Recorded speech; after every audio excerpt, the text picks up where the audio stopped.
is, oh, Crystal. Hello, everyone. So she is a wonderful young adult I met a few years back, but she's also a great social media influencer and she's doing a lot of cool stuff in life in general. But I know some of the background things. That's why I asked her to be on Intensify Life TV. Are we ready? Let's jump in this. Before we jump into this great conversation, let me tell you a little bit about Melodrama Boutique and the great owner, Jackie Adams, who always has special pieces, vibrant colors, an array of accessories, and whenever I'm looking for that one of a kind statement piece, I know I can find it at Melodrama. So whenever you're in the Houston area, take a minute and stop by. I know personally that Jackie will always greet you with a smile at Melodrama Boutique. I told you I had somebody special. Ta-da! Ta-da! I'm here. She is here. This is so cool. Yes. I want to jump into so much. I don't think we're going to have time for everything. I'm Oh going my to just tell gosh. y'all right now. I might have to do 2 parts because I know so much I want to dig into. And guess what? She's an open book. So I am. So I want to talk first of all, establish for me, who is Crystal? Ooh, that is a very interesting question because I am in such a discovery space in my life right now.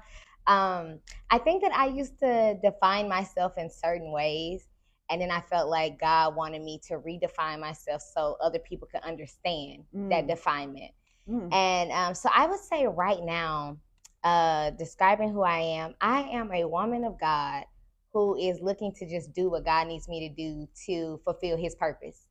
And I think along this journey, in the beginning, I was so focused on trying to figure out what my purpose was. And the purpose had nothing to do with me. Like, Really? my purpose has nothing to do with me. Absolutely nothing. And if you want me to explain, I do. I truly feel like, I'll give an example.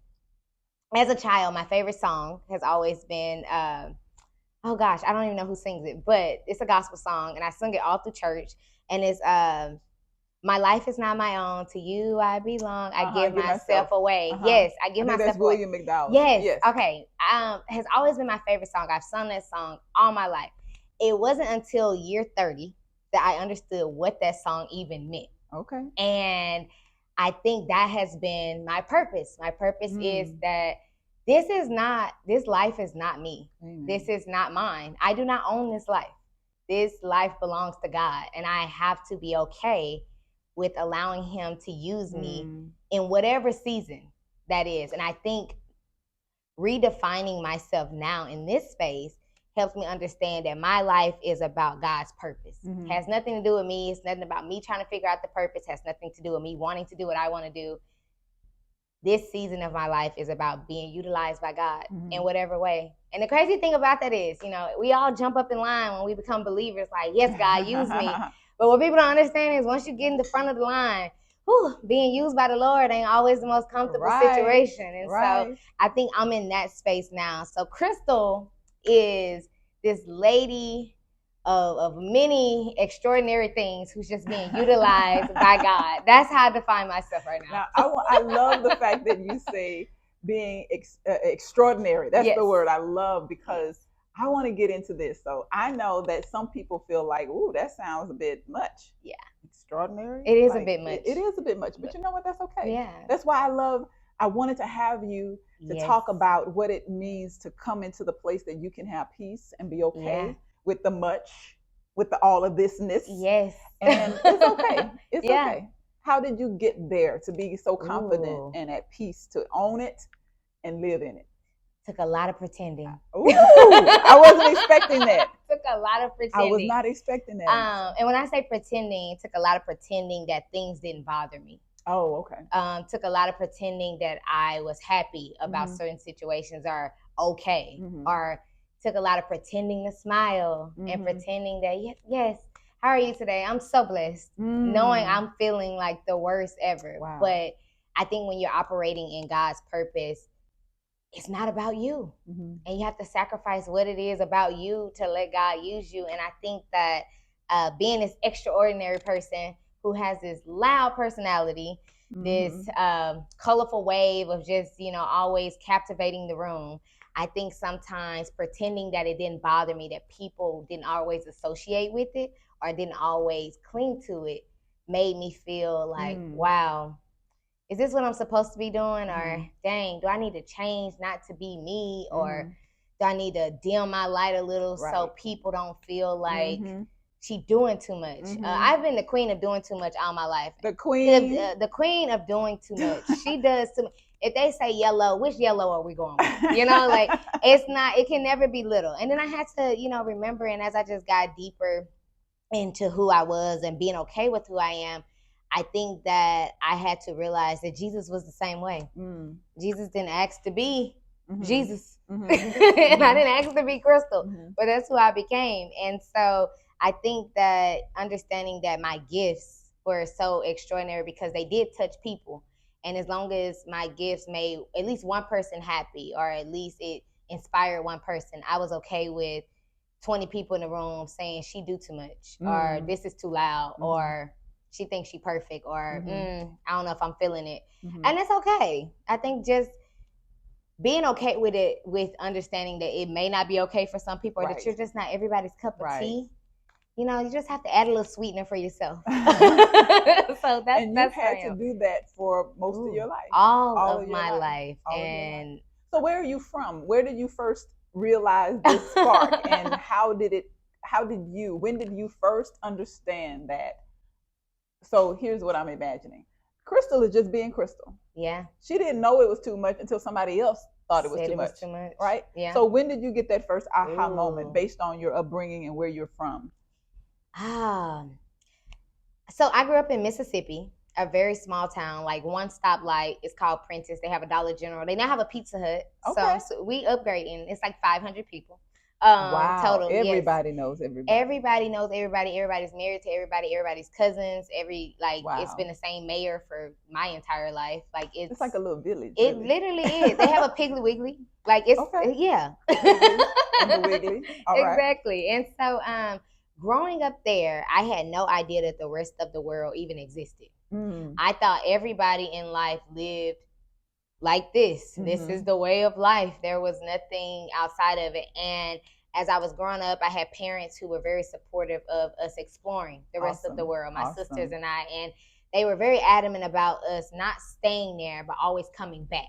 Okay. And whether that was coming back and giving back, or coming back and helping, or just always, paying it forward. Right. Always and doing not forgetting where you come exactly. from. Exactly. And one thing I really can say, just meeting so many people in the world, growing up in a small town like that, gave me the personality that I obtained, because it allowed me to figure out how to express myself this way. Like I wasn't introduced, people there weren't doing the things I was doing. And so growing up in that small town, I think being ready to come to the big world, and I went straight from Mississippi to Houston, Texas, third largest city in America.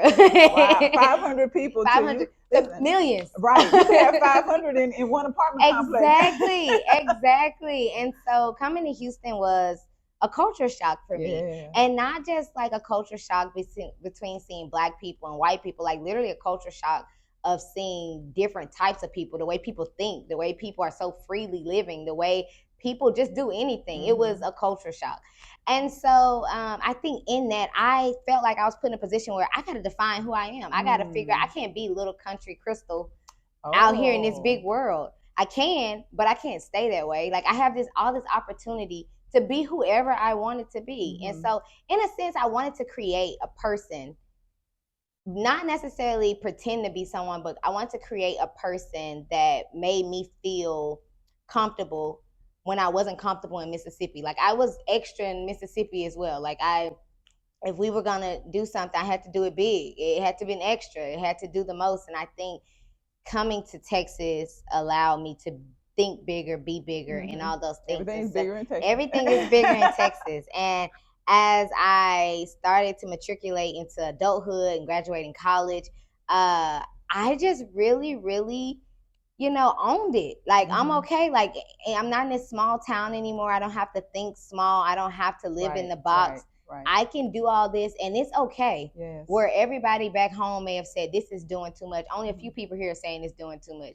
And then it grew from there. And just growing and growing, you know, creating this opportunities for myself through college and then graduating and just getting really involved in the city of Houston, getting involved in church, getting involved with my career and just doing all these amazing things just allowed me to be more extra. Right. And just you had more space to be extra. I did. You had more capacity for it. Exactly. And then, like you said, in Texas where everything is big and we do so much extra, you just fit right in. Yes. And I was space for it. And I was a small fish in a big pond and I wanted to see all pieces of the pond. And I think that's where I took the idea that I'm going to be my complete authentic self. Hold up. That's a buzzword. I'm going to tell you why. I have totally embraced and been leaning hard into that space of digging deep to find out more of what God has in me, what God wants to do through me, and being my absolute, complete 100% authentic self. Yes. I just had to pause because that's refreshing to me. Absolutely. I love that journey. It's not always easy. So let's just be clear. It's not always easy because you're taking off layers of what other people have put on you. Yes. You are taking off layers of what you thought you were supposed to do, as you said earlier. Yes. And then you're trying to get to that core and be okay and comfortable in it. And that's the hardest part. Yeah. It's not even hard being authentic. It's hard being okay with it. And that's the struggle I think that a lot of people go on when they say, I want to be my authentic self, but we're still so worried about how other people perceive us. We're worried about what people are going to say. We're worried about how this is going to affect people close to us and things of that sort. And it took me a long time to understand that that is not my responsibility. Ma'am. Hands off. Ma'am. That is not the mission. The goal here is not to worry about who's going to dislike it, who's not going to support it, who's going to be a part of it. That's not the goal. That's their issue. Yes. I gotta let it go. I let it go. And I often relate to this when I think about my journey as a woman in ministry. I've always said from day one when I said yes to the Lord, I'm not going to argue or try to fight and defend who I am and what I do. I'll let my work, my fruit speak for itself. But for someone who has an issue with it, it's just their issue. Yeah, and it's okay. Yeah, and it really is. I'll still smile and I'll still move on and do what I'm called to do. Now, you jumped into a few things. You mentioned a few things. I want to pause for a moment and talk about, you said your school, your career, church. You've done a lot of things in Houston to become, this is your city pretty much. I know that this is home for you in many ways. Yes. But tell me a little bit about career. I know one of the stories that got you into the new space that you've been, the new part of the huge pond, a lake, an ocean, if you will. I don't want to give it all away, so I'm trying to be good. So tell me about your career. What do you do now? Well, let's go back. What were you doing at first? What do you do now? So I went to school for political science, pre-law. Had dreams of being a lawyer all my life. That was what was supposed to happen. And didn't pursue law school, just didn't feel like it was for me anymore, and just started working really, really hard in the legal field still. And so I worked my way up into being a legal assistant, being a senior paralegal, all these things in the legal department. And I was doing very well, at least I thought. Okay. And as life was just growing, life was great. My career was going well. I thought I was excelling. I had made everybody happy. Everybody was proud. And then one day I got a pink slip. Yeah, in the middle of so much happening in life. My husband and I were building a home. We had just got married. Life was great. Life was so amazing. And I got fired. And I was so confused. Yeah. How could they fire me? Of all people, me. Right. I'm extraordinary. I do everything. I am putting in work past the hours. I am doing more than what my job requires. So what was the reason? I mean, if you're doing all of that, what is... there were several things. I don't remember specifically what their response was, but I knew that it was time for me to move from there. I could not be my authentic self there. Enough said. Yeah, I could not. I'll just give this small comment. I was once written up for dressing too professional. At work, yes. I was told that I am intimidating the attorneys Wow. there, and that I should probably try a more relaxed attire. And Wow. and let's be clear, my attire was very much pantsuits and heels, professional dresses with blazers. So I think you didn't have on sequins. no.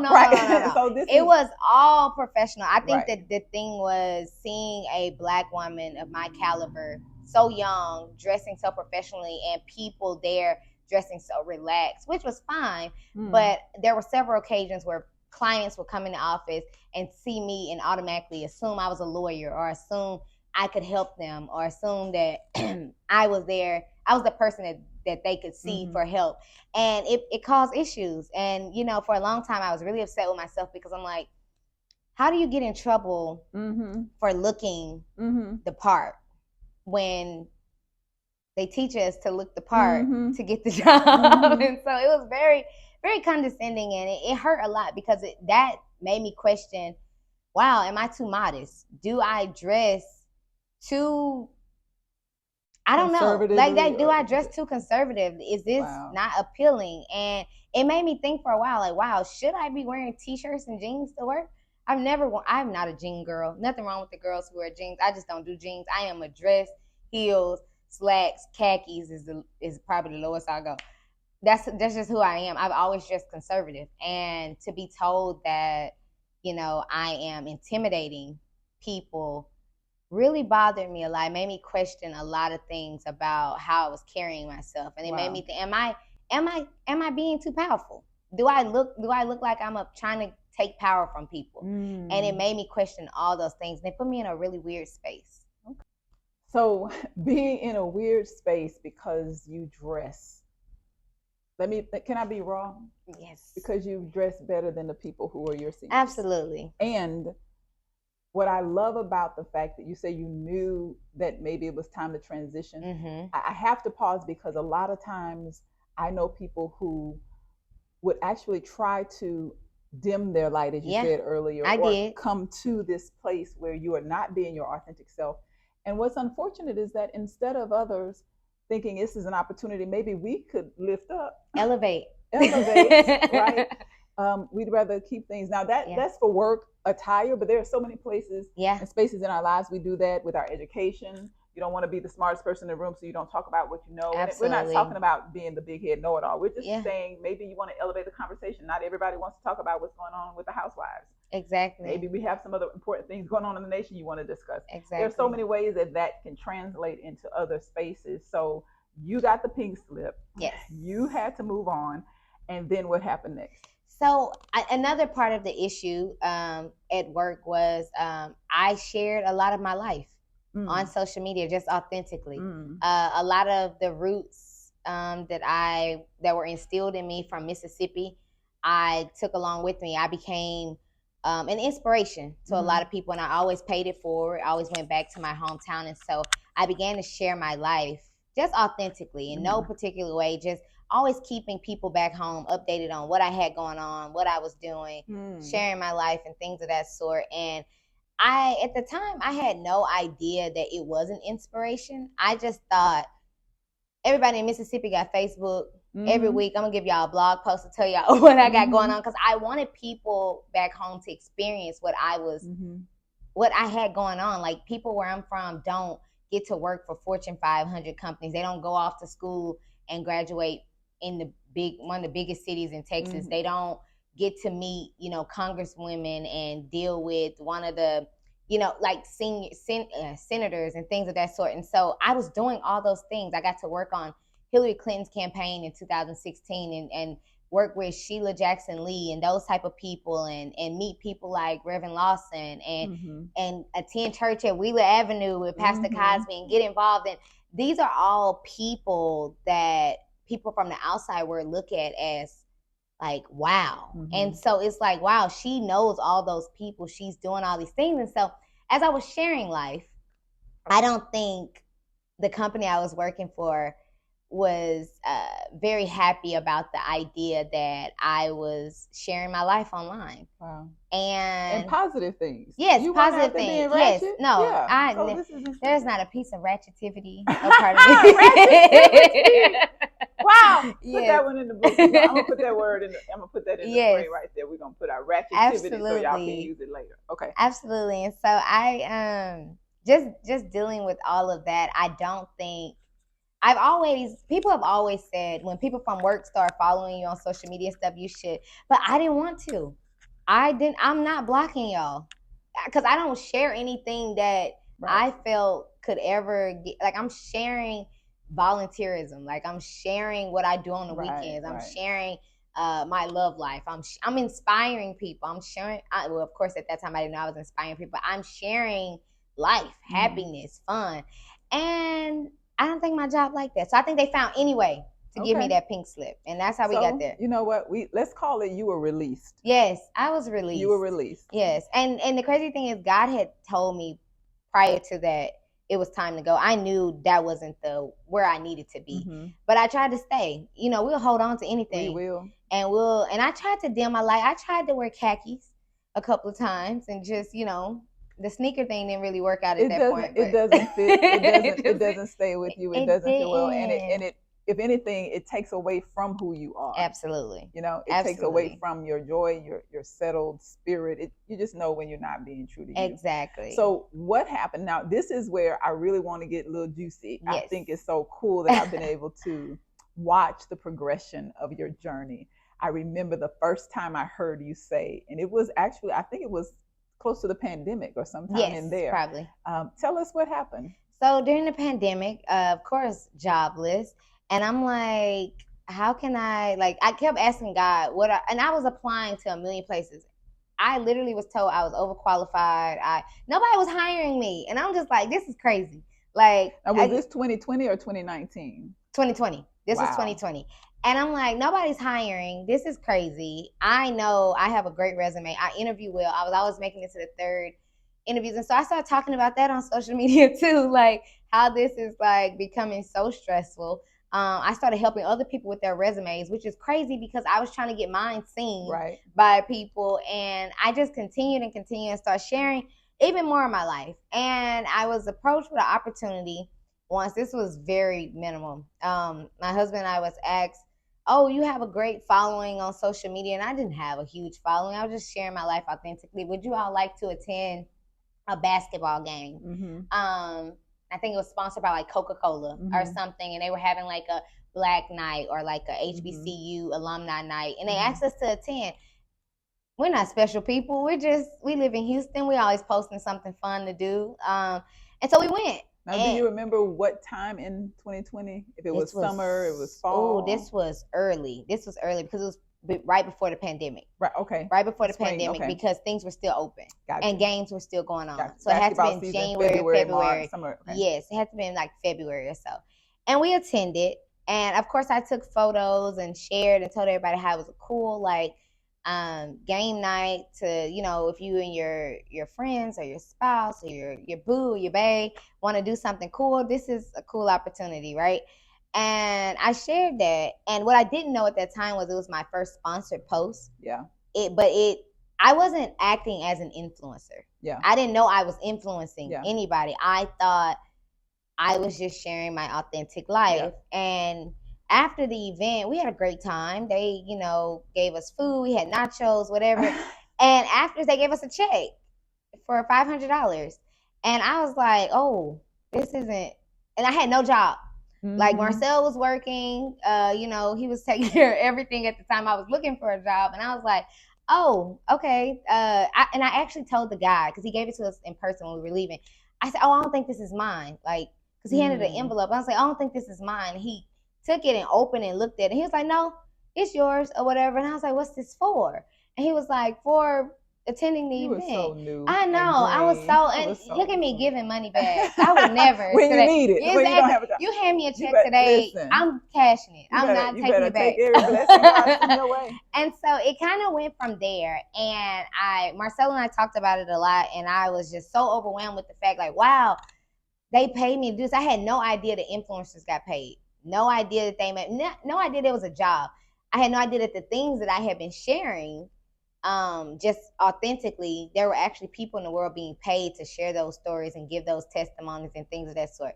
Now, as I began to learn this, as the pandemic happened, things started shutting down. A lot of resources became open and people were sharing how they were doing things. And so I literally told myself, I'm gonna take this $500 and take a course and see. Cool. Yeah, I didn't use the whole 500, but I literally took a course of this lady online who was teaching people how to influence. And I thought it was weird because I don't need to be taught how to influence. Like, I don't want to like be just that type of influence. Like, I really thought just sharing my life was. But there is strategy. There are strategy. There are things you should know and things of that sort. And I took that opportunity to tell myself that I wasn't going to stay in the position I was of trying to figure out money or trying. And I just asked God to continue to use me, and that became a bumpy road. Now let me before you move forward. I do want to pause and highlight something because I know that there are a lot of people who have opportunities, and when the time comes for you to actually invest in yourself, invest in learning more, getting behind the scenes, don't just take things for surface value. They opt out because it will cost, or they choose not to, thinking, well, what I already know is sufficient. But when you really want to grow and you want to move forward and advance, most times it means you have to bet on yourself, invest in yourself when nobody else will, and be open to learning something different. In a different way. In a different way. Absolutely. I had to learn, and it's been a part of my life over and over. Any season that I know that God is shifting for me, I literally pray the prayer, okay, I'm back like a student. Teach me something new. I'm back in school. That's what I would literally say. I'm back in school. So what do I need to read? How do I need to research? Who do I need to connect with to help me learn this new space or this new paradigm or whatever it is? Because we can be our own hindrance if we don't stay open and teachable. So I appreciate that you said that, and it's really important. Now let's fast forward, because I know, I like I said, I told y'all we could probably have two parts. You are doing pretty well now. You're doing pretty nicely. I am, and it's crazy because I've transitioned so much in so many pieces of influencing now, and so not even so much of just sharing what I have going on, but I'm helping so many other people behind the scenes, get their stories out there and obtain payment for things that they are sharing and doing. And so it's been a really cool journey on that end. Yeah, I'm glad for you. Now, I know that you've also moved out of Houston and you're back here often. Let me give another shout out to this fabulous boutique. You're going to hear more about it, but I want to pause and thank Melodrama right here in Houston. Got some great stuff. I'm telling you, because I've shopped there several times. Absolutely. So make sure you pass through, okay? So we are here doing a conversation. We're doing this intensified life interview because you're in Houston, but you live somewhere else. You fly back often. You're doing all these things. Give us the snapshot of what is life like now for Crystal. Life is on a plane, literally daily. So I live in Portland, Oregon, and Houston as well. I work for Adidas corporate, and so I work in branding and marketing there. And so it's such a weird transition. I never thought my influencer journey would lead me to all these transitions of helping people and in growing businesses and entrepreneurs and working alongside with other influencers to working for an international brand in branding and marketing. And so that has been really all God, honestly. And so, because I didn't go to school for that. I went to school for political science, pre-law. I was supposed to be a lawyer, supposed to be in somebody's courtroom. But now I'm, working on somebody's branding and marketing team and obtaining all operations in the branding and marketing department for Adidas. So that has been truly a transition. But I live in Portland, Oregon, and Houston, Texas. I literally come home every weekend. The funny thing is, the reason everybody asks me, why do you come to Houston every weekend if you live in Portland? And I was like, because I got to go to church. Oh, my goodness. Oh, my. You know what? I want to say so much there. I want to say so much.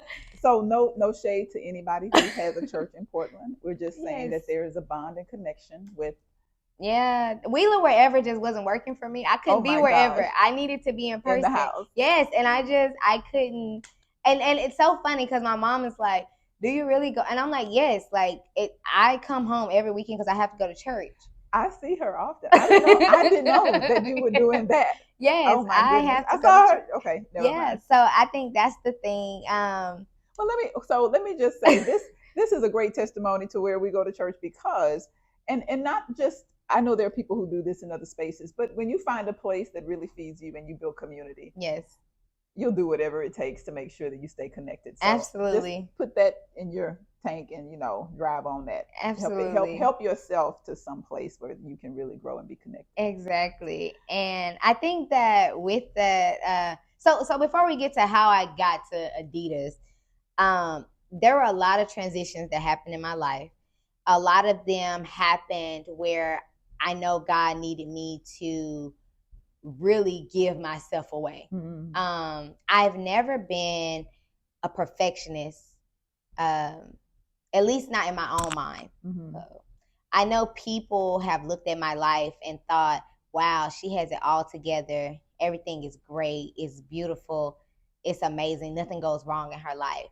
And I think as God began to elevate me financially, physically, career wise, influencer space, I think that as people miscommunicated the message that I was giving, God needed to change that. Ooh, I hear a And lot in that statement. yeah, I think God really needed, and it wasn't just that God needed, I don't think it was that I wasn't doing what God needed me to do, but people weren't receiving it that way. At least that's what I understand it to be now. Okay.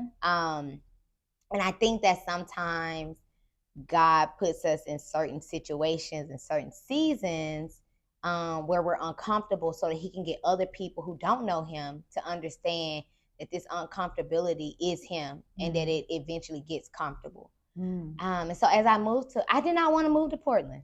I tried to resist it as much as possible. I think God needed me in isolation away from my comfortability, which was here in Houston. And I still fight with God about it from time to time. So, wow. You are speaking to one of the core principles of the intensified life. We have to be willing to do the inner work. And a lot of times that means going to spaces that are not comfortable. It means challenging what we've always thought was supposed to be so that we can get to the next place, space. When you hear intensified life, what do you think about? So I think to intensify our life, God has to give us a lot of baggage to carry so that it can intensify how strong we are, how powerful we can be with Him, and things of that sort. And so I think that's what it kind of means. It's a strengthening. It's a strengthening, yes. And most often it is the transitional places, the liminal places and spaces where we're moving and He wants to grow us, that we have to have an intense experience, an intense faith walk, an intense something to kind of shake us up out of our comfort zone. Yes. And help us see the need for the next level up. Absolutely. I'm grateful. I'm grateful that I've gotten a chance to talk to you. Yes. We've heard some things from behind the scenes because her Instagram is all over. She's Madame Decor as well. Oh my God, yes. Decorating. I love decorating homes. What's the best holiday? Your favorite holiday? Oh, Christmas. Of course. Christmas. Last year I had 6 Christmas trees in my house. Yeah, they all had their own theme. I had one in the bathroom as well. As you need it lighted up in there. Okay. Merry Christmas. In the restroom. Yes. Listen, I am grateful that you shared a little bit of your life with us. I'm sure it inspires somebody because anytime we talk about getting to that core of who you are, your authentic self, finding the spaces that really draw you in, community. Hopefully it isn't a good church, but maybe it's a friendship circle that keeps pulling you back. But even wherever you may come from, wherever that small town, and it could be a big town, but you're just different than what's around you. Absolutely. You learn how to be true to that because what God has created in you and created you for needs that. The world needs that.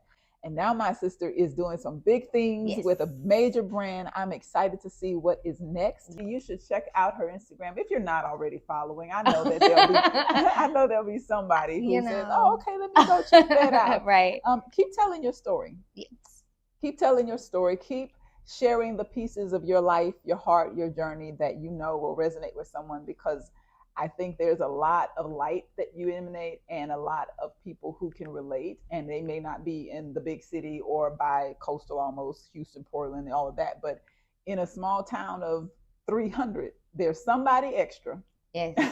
There's somebody else who needs to know that it's okay to be all of who God made you to be. Absolutely. That's the Always. intensified life. That Yes. is also living life to the fullness. Listen, we have more great stories, and this is just one of them. I want to appreciate you for watching and let you know that it's time, if you have not done so already, to subscribe, like, and share. These are stories from real people that don't have to fake it. We know the real deal, and we want you to live that intensified life, which is a life of abundance in Christ, a life authentic to who you are, and a life that will also shine bright for somebody else to find their way. Absolutely. We'll see you next time on Intensified Life TV with Dr. Lakeisha B. How you feel? Good. Thank you. Intensified Life TV would like to thank Jackie Adams of Melodrama Boutique once again for hosting us today. Visit at melodramaboutique.com or whenever you're in the Houston area.